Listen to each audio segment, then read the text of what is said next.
வணக்கம். புதுச்சேரி மூலகுளத்தில் ரூபாய் 3.50 கோடி மதிப்பில் கட்டி முடிக்கப்பட்ட ரெட்டியார்பாளையம் காவல் நிலையத்தை முதலமைச்சர் ரங்கசாமி திறந்து வைத்தார். புதுச்சேரி உழவர்கரை நகராட்சியில் ரெட்டியார்பாளையம் காவல் நிலையம் இயங்கி வந்தது. கட்டிடம் சேதமடைந்ததால் கடந்த சில வருடங்களால் காவல் நிலையம் வாடகை கட்டிடத்தில் செயல்பட்டு வந்தது.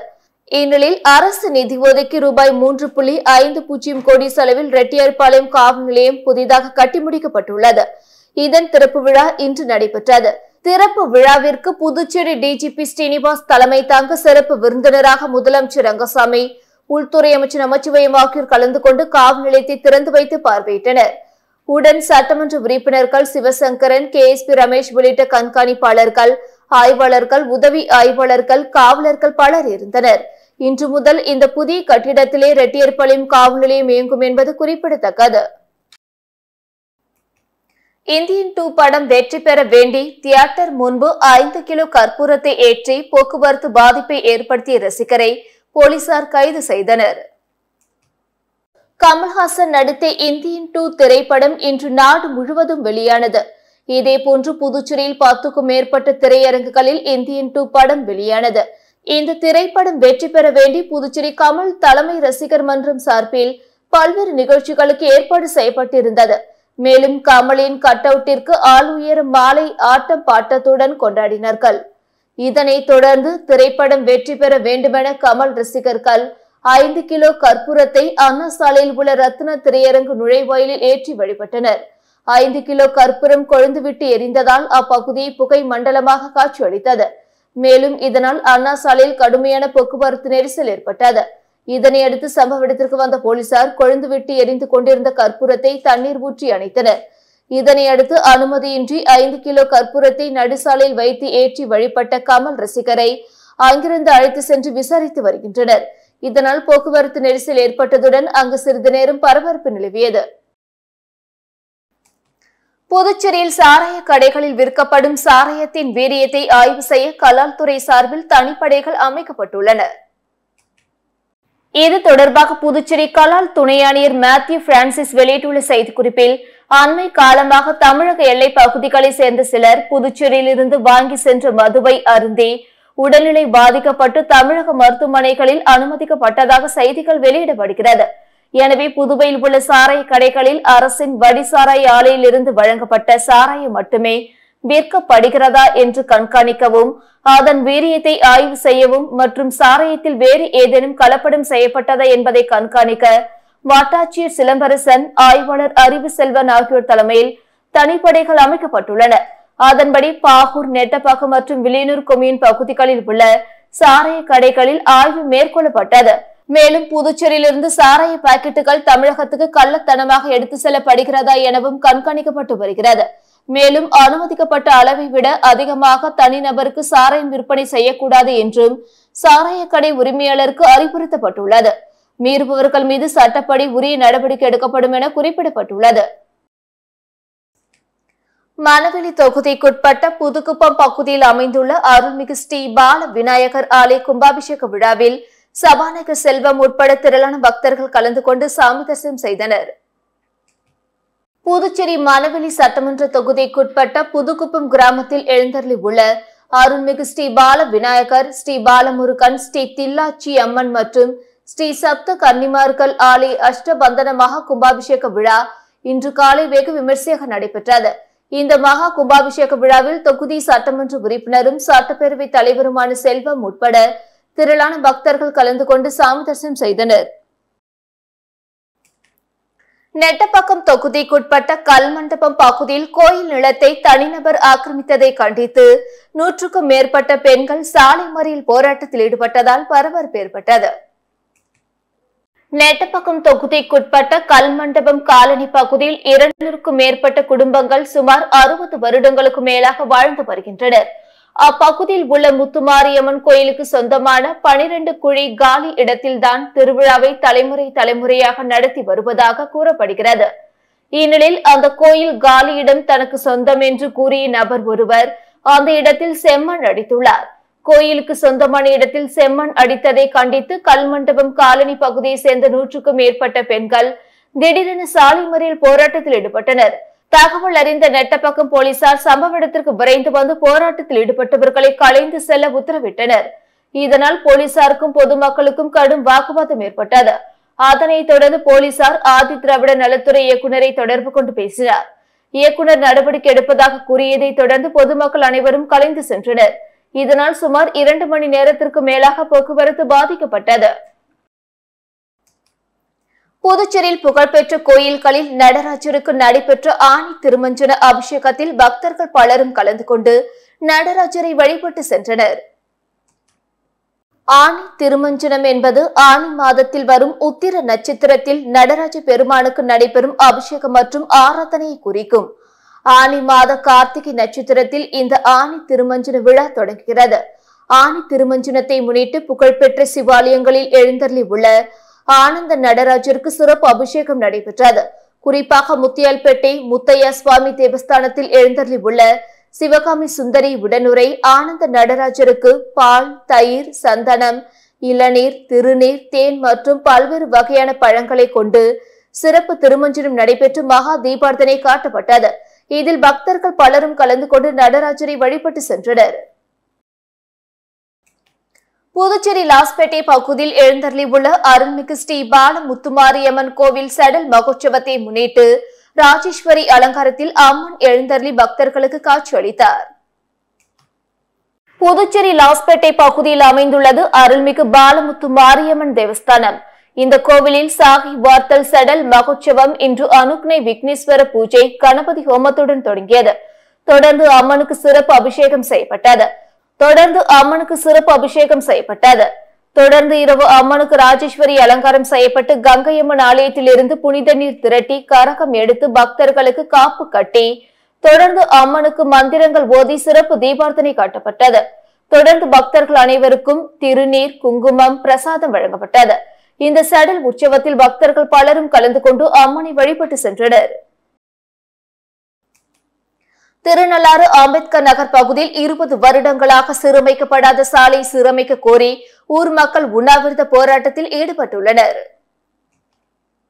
காரைக்கால் மாவட்டம் திருநள்ளாறு சனீஸ்வர பகவான் ஆலயம் அருகே அமைந்துள்ள கிராமமான அம்பேத்கர் நகர் பகுதியில் கடந்த 20 ஆண்டுகளுக்கு முன்பு போடப்பட்ட சாலை இதுவரை சீரமைக்கப்படாததால் பள்ளி செல்லும் மாணவர்கள், மருத்துவமனை செல்லும் நோயாளிகள் உள்ளிட்டவர்கள் கடுமையாக பாதிக்கப்படுவதாகவும், மழை காலங்களில் பள்ளம் தெரியாமல் இருசக்கர வாகனங்களில் செல்வோர் விழுந்து விபத்துக்குள்ளாகும் நிலை தொடர்வதாலும் இது குறித்து பலமுறை மாவட்ட நிர்வாகத்திற்கும் மாநில அரசிற்கும் தெரிவித்து எந்த பயனும் இல்லை என்பதால் ஊர் மக்கள் தொடர்ந்து போராடி வருவதாகவும் அப்பகுதி மக்கள் வருத்தம் தெரிவிக்கின்றனர். இந்நிலையில் இக்கோரிக்கை வலியுறுத்தி இன்று திருநள்ளாறு தேரடியில் அவ்வியூர் மக்கள் உண்ணாவிரத போராட்டத்தில் ஈடுபட்டு வருகின்றனர். புதுச்சேரி அரசு, மாவட்ட நிர்வாகமும் உடனடியாக நடவடிக்கை எடுத்து அம்பேத்கர் நகர் சாலையை சரி செய்து தர வேண்டும் எனவும் அவர்கள் கோரிக்கை விடுத்துள்ளனர். கோரிக்கை நிறைவேறாத பட்சத்தில் ஒட்டுமொத்த ஆதி திராவிட மக்களையும் ஒன்றிணைத்து மாபெரும் போராட்டத்தில் ஈடுபட உள்ளதாகவும் அவர்கள் தெரிவித்துள்ளனர். புதுச்சேரி கூட்டுறவு மேலாண்மை நிலையத்தில் நகை மதிப்பீடு தொழில்நுட்பங்கள் பயிற்சி வகுப்பிற்கு விண்ணப்பங்கள் வரவேற்கப்படுகின்றன. இது தொடர்பாக கூட்டுறவு மேலாண்மை நிலைய மேலாண் இயக்குநர் மாறன் வெளியிட்டுள்ள செய்திக்குறிப்பில், புதுச்சேரி அரசு கூட்டுறவுத்துறையின் வழிகாட்டுதலின்படி மாநில கூட்டுறவு ஒன்றியத்தின் ஓர் அங்கமாக புதுச்சேரி கூட்டுறவு மேலாண்மை நிலையம் இயங்கி வருகிறது. இந்த நிறுவனம் பல்வேறு நீண்ட கால, குறுகிய கால பட்டய சான்றிதழ் வகுப்புகளை நடத்தி வருகிறது. நகை மதிப்பீடும் அதன் தொழில்நுட்பங்கள் பயிற்சி வகுப்பானது ஒன்றுவிட்ட சனி மற்றும் ஞாயிற்றுக்கிழமைகளில் நடைபெற உள்ளது. மொத்தம் 14 நாட்கள் நடக்க உள்ளது. பயிற்சியில் சேர்வதற்கு 8ஆம் வகுப்பு படித்திருந்தால் போதுமானது. பயிற்சி கட்டணம் 5000 ரூபாய். தேர்வு கட்டணம் 300 ரூபாய் செலுத்தி பயிற்சியில் சேரலாம். பயிற்சிக்கான உபகரணங்கள் பயிற்சியில் சேரும் அனைவருக்கும் வழங்கப்படும். பயிற்சியில் சேர்வதற்கு வயது வரம்பு இல்லை. இந்த பயிற்சியில் சேர விரும்புவோர் விண்ணப்ப கட்டணம் 100 ரூபாய் செலுத்தி விண்ணப்பத்தினை புதுச்சேரி சுப்ரீம் வீதியில் உள்ள புதுச்சேரி கூட்டுறவு மேலாண்மை நிலையத்தில் நேரடியாக பெற்றுக் கொள்ளலாம் என குறிப்பிடப்பட்டுள்ளது. புதுச்சேரி அண்ணா திடல் சீரமைக்கப்பட்டு 170 கடைகள் ஏற்கனவே கட்டப்பட்டுள்ள நிலையில் தற்பொழுது கூடுதலாக 9 கடைகள் கட்டப்பட உள்ளதாக அதிகாரிகள் தெரிவித்துள்ளனர். புதுச்சேரியில் பொலிவுறு நகர திட்டத்தின் கீழ் அண்ணா சாலையில் உள்ள அண்ணா விளையாட்டு திடல் சுமார் ரூபாய் 10 கோடியில் சீரமைக்கப்பட்டது. அதன்படி அண்ணா திடலை சுற்றிய அண்ணா சாலை பகுதி உள்ளிட்ட 4 புறமும் சிறிய கடைகள் கட்டப்பட்டன. அங்கு ஏற்கனவே கணக்கெடுக்கப்பட்டு 170 கடைகள் கட்டப்பட்ட நிலையில் அங்கு சிறிய பெரிய கடைகள் என மொத்தம் 179 பேர் கடை வைத்திருந்தது தற்பொழுது தெரிய வந்தது. இதையடுத்து கூடுதலாக 9 கடைகள் கட்ட நடவடிக்கை எடுக்கப்பட்டுள்ளதாக அதிகாரிகள் தெரிவித்தனர். பொலிவுறு நகர திட்ட பணிகள் 80% நிறைவடைந்துள்ளதாக கூறும் அதிகாரிகள் வரும் செப்டம்பருக்குள் அண்ணா திடல் மைதானம் மற்றும் கடைகள் திறக்க வாய்ப்புள்ளது என தெரிவித்துள்ளனர். புதுச்சேரி மாநிலம் கோனேரிக்குப்பம் கிராமத்தில் அமைந்துள்ள அருள்மிகு ஸ்ரீ தாமாளம்மன் ஆலய மகா கும்பாபிஷேக விழாவில் ஏராளமான பக்தர்கள் கலந்து கொண்டு சுவாமி தரிசனம் செய்தனர்.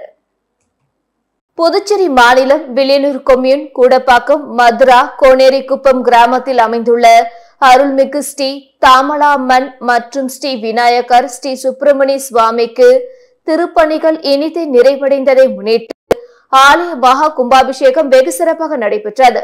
முக்கிய நிகழ்வாக இன்று காலை நாடி சந்தானம், தத்வார்த்தனை, 2ஆம் கால யாக பூஜை, மகா பூர்ணாஹிதி, தீபார்த்தனை, யாத்ரா தானம், கடம் புறப்பாடு நடைபெற்று தொடர்ந்து காலை 10 மணி அளவில் அருள்மிகு ஸ்ரீ தாமலாம்மனுக்கு மகா கும்பாபிஷேகம் விமர்சையாக நடைபெற்றது.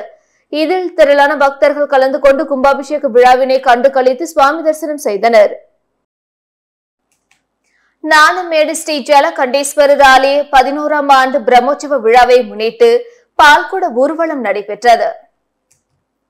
புதுச்சேரி அரியாங்குப்பம் கொம்யூன் இடையார்பாளையம் நாணமேடு முப்பகுதியில் எழுந்தருளி உள்ள ஸ்ரீ அகிலாண்டேஸ்வரி சமேத ஸ்ரீ ஜலகண்டேஸ்வரர் ஆலயத்தின் 16ஆம் ஆண்டு ஆணி திருமஞ்சன விழா மற்றும் திருக்கல்யாண வைபவ பிரம்மோற்சவ விழாவை முன்னிட்டு இவ்வாலயத்தில் ஸ்ரீ குரு வந்தனம், ஸ்ரீ மங்கள மகா கணபதி ஹோமம், நவக்கிரக ஹோமம் மற்றும் பரிவார மூர்த்திகளுக்கு சிறப்பு அபிஷேக ஆராதனைகள் நடைபெற்றது. அதனைத் தொடர்ந்து இடையார்பாளையம் பகுதியில் உள்ள அருள்மிகு ஸ்ரீ எல்லையம்மன் ஆலயத்தில் இருந்து 108 பால்குட ஊர்வலம் நடைபெற்று சிவபெருமானுக்கு பாலாபிஷேகங்கள் நடைபெற்று மகா தீபார்த்தனைகள் காண்பிக்கப்பட்டது. இதில் ஏராளமான பக்தர்கள் கலந்து கொண்டு சாமி தரிசனம் செய்து வழிபட்டனர். இந்நிகழ்ச்சிக்கான ஏற்பாடுகளை அறங்காவலர் குழு நிர்வாகிகள் மற்றும் கிராமவாசிகள் இணைந்து செய்திருந்தனர். புதுச்சேரி எல்லைப்பிள்ளை சாவடியில் அமைந்துள்ள அருள்மிகு ஸ்ரீ முத்து மாரியம்மன், ஸ்ரீ திரௌபதி அம்மன், ஸ்ரீ கங்கையம்மன் மற்றும் ஸ்ரீ ஐனாரப்பன் ஆலய மகா கும்பாபிஷேகத்தில் ஆயிரக்கணக்கான பக்தர்கள் கலந்து கொண்டு சுவாமி தரிசனம் செய்தனர். புதுச்சேரி மாநிலம் உழவர்கரை நகராட்சி எல்லைப்பிள்ளை சாவடியில் அமைந்துள்ள அருள்மிகு ஸ்ரீ முத்து மாரியம்மன், ஸ்ரீ திரௌபதி அம்மன், ஸ்ரீ கங்கையம்மன் மற்றும் ஸ்ரீ ஐனாரப்பன் ஆலய ஜீர்ணோத்தாரண அஷ்டபந்தன மகா கும்பாபிஷேக விழா இன்று வெகு விமர்சையாக நடைபெற்றது. கும்பாபிஷேக விழா கடந்த 10ஆம் தேதி மகா கணபதி ஹோமம், மகாலட்சுமி ஹோமம், நவக்கிரக ஹோமத்துடன் தொடங்கியது. இதனைத் தொடர்ந்து சுவாமிகளுக்கு பல்வேறு சிறப்பு பூஜைகள் நடைபெற்று தீபார்த்தனை காட்டப்பட்டு சுவாமிகள் பல்வேறு வாகனத்தில் எழுந்தருளி பக்தர்களுக்கு அருள் பாலித்தனர். இதனை அடுத்து 4 கால யாகசாலை பூஜை முடிவடைந்து யாத்ரா தானம் மற்றும் கடன் புறப்பாடு நடைபெற்றது. தொடர்ந்து காலை 8:40 மணிக்கு ஸ்ரீ முத்து மாரியம்மன் ஆலய மகா கும்பாபிஷேகமும், 9 மணிக்கு ஸ்ரீ திரௌபதி அம்மன், ஸ்ரீ கங்கை அம்மன் ஆலய மகா கும்பாபிஷேகமும், காலை 9:30 மணிக்கு ஸ்ரீ ஐனாரப்பன் சுவாமி மற்றும் பரிவார ஆலய சுவாமிகளுக்கு மகா கும்பாபிஷேகமும் நடைபெற்றது. இதில் புதுச்சேரி மட்டுமின்றி ஏராளமான பொதுமக்கள் கலந்து கொண்டு சாமி தரிசனம் செய்தனர். இதனை அடுத்து சுவாமிகளுக்கு மகா அபிஷேகம் நடைபெற்று அன்னதானமும் நடைபெற்றது. நிகழ்ச்சிக்கான ஏற்பாடுகளை ஆலய நிர்வாகிகள் மற்றும் பொதுமக்கள் ஆகியோர் செய்திருந்தனர். புதுவையில் பயிர் காப்பீடுக்கு விவசாயிகள் விண்ணப்பிக்கலாம் என வேளாண் மற்றும் விவசாயிகள் நலத்துறை தெரிவித்துள்ளது. இது தொடர்பாக வேளாண் மற்றும் விவசாயிகள் நலத்துறை வெளியிட்டுள்ள செய்திக்குறிப்பில், புதுவை அரசு வேளாண் மற்றும் விவசாயிகள் நலத்துறை மூலம் கடந்த 2016ஆம் ஆண்டு முதல் பிரதம மந்திரி பயிர் காப்பீடு திட்டத்தை செயல்படுத்தி வருகிறது. கிசான் கடன் அட்டை மூலம் பயிர் கடன் பெறாத விவசாயிகள் பயிர் காப்பீடு செய்வது அவசியம். நெல், சொர்ணவாரி, சம்பா, நவரை, உளுந்து, பாசிப்பயிறு, நிலக்கடலை, கரும்பு மற்றும் வாழை ஆகியவற்றுக்கு காப்பீடு செய்யலாம். மேலும் நெல்லுக்கு ஜூலை 15ஆம் தேதி, வாழைக்கு வரும் செப்டம்பர் 30ஆம் தேதி, சம்பா நெல்லுக்கு வரும் டிசம்பர் 15ஆம் தேதி, நவரை நெல்லுக்கு அடுத்த ஆண்டு ஏப்ரல் 15ஆம் தேதி வரையில் காப்பீடு செய்ய விண்ணப்பிக்கலாம். மணிலா, உளுந்து, பச்சை பயிறு அடுத்த ஆண்டு மார்ச் 1ஆம் தேதி, கரும்பு, வாழைக்கு அடுத்த ஆண்டு ஏப்ரல் 30ஆம் தேதி வரையில் காப்பீடு செய்யலாம் என அறிவுறுத்தப்பட்டுள்ளது. புதுச்சேரி ராஜீவ்காந்தி பொறியியல் கல்லூரியில் பணிபுரியும் 100க்கும் மேற்பட்ட ஊழியர்கள் ஊதியத்தை உயர்த்தி வழங்க வலியுறுத்தி உள்ளிருப்பு போராட்டத்தில் ஈடுபட்டதால் பரபரப்பு ஏற்பட்டது. புதுச்சேரி கிருமாம்பாக்கம் ராஜீவ்காந்தி பொறியியல் கல்லூரியில் 100க்கும் மேற்பட்ட தொழிலாளர்கள் பணியாற்றி வருகின்றனர். இவர்களுக்கு கடந்த 8 ஆண்டுகளாக ஊதியம் உயர்த்தி தரப்படாமல் உள்ளது. இது தொடர்பாக கடந்த சில மாதங்களுக்கு முன்பு ஊழியர்கள் வேலைநிறுத்த போராட்டத்தில் ஈடுபட்டனர். நிர்வாகம் சார்பில் பேச்சுவார்த்தை நடத்தி ஊதியத்தை உயர்த்தி தருவதாக கூறியிருந்தனர். இதனால் ஊழியர்கள் மீண்டும் பணிக்கு திரும்பினர். பல மாதங்களை கடந்து ஊதியம் உயர்த்தப்படாமல் இருந்து வந்தது. இதனை கண்டித்து ஊழியர்கள் கடந்த மாதம் 25ஆம் தேதி முதல் உள்ளிருப்பு வேலைநிறுத்த போராட்டத்தில் ஈடுபட்டு வருகின்றனர். இதுகுறித்து ஊழியர்கள் கூறுகையில், கடந்த 20 ஆண்டுகளுக்கு மேலாக குறைந்த ஊதியத்தில் பணியாற்றி வருகின்றோம். எங்களுக்கு ஊதியம் உயர்த்தப்படவில்லை. அலுவலக பணியில் உள்ளவர்களுக்கு மட்டுமே ஊதியம் உயர்த்தப்பட்டுள்ளது. எங்களுக்கு ஊதியம் உயர்த்தப்படவில்லை. கல்லூரி சார்பாக வெளிநபர்களை தினக்கூலி ஊழியர்களாக வரவழைத்தனர். இதனால் கல்லூரியில் பணிபுரிகின்ற தொழிலாளர்களை திருப்பி அனுப்பினர். இதனை கண்டித்து தொடர் போராட்டத்தில் ஈடுபட்டுள்ளதாக தெரிவித்தனர். தானம்பாளையத்தில் எழுந்தருளி உள்ள ஸ்ரீ புட்லாய் அம்மன் ஆலயத்தில் புதிய கொடிமரம் ஸ்தாபனம் நடைபெற்றது. புதுச்சேரி அரியாங்குப்பம் கொம்யூன் தவளக்குப்பம் அடுத்த தானம்பாளையம் கிராமத்தில் பல ஆண்டுகள் பழமை வாய்ந்த ஆலயமாக கருதப்படும் ஸ்ரீ புட்லாய் அம்மன் ஆலயத்தில் ஆண்டுதோறும் திருவிழாக்களும் மற்றும் பல்வேறு பூஜைகளும் இவ்வாலயத்தில் சிறப்பாக நடைபெற்று வருகிறது. இந்நிலையில் இவ்வாலயத்திற்கென கொடிமரம் அமைக்க கிராம மக்கள் சார்பில் தீர்மானம் செய்யப்பட்டு அதற்கான பணிகள் மேற்கொள்ளப்பட்டு புதிய மரம் தேர்வு செய்து கொடிமரம் செய்யப்பட்டு அதன் நிறைவாக இன்று காலை அம்மனுக்கு சிறப்பு அபிஷேக ஆராதனைகளுடன் பூஜைகள் நடைபெற்று புதிய கொடிமரம் ஸ்தாபனம் செய்யப்பட்டது. இந்நிகழ்ச்சியில் ஏராளமான பக்தர்கள் கலந்து கொண்டு சுவாமி தரிசனம் செய்து சிறப்பித்தனர். மேலும் இந்நிகழ்ச்சிக்கான ஏற்பாடுகளை தானம்பாளையம் கிராம பஞ்சாயத்தார்கள், ஆலய நிர்வாகிகள், உபயதாரர்கள், ஊர் பொதுமக்கள் ஆகியோர் செய்திருந்தனர். இத்துடன் செய்திகள் நிறைவடைந்தன. வணக்கம்.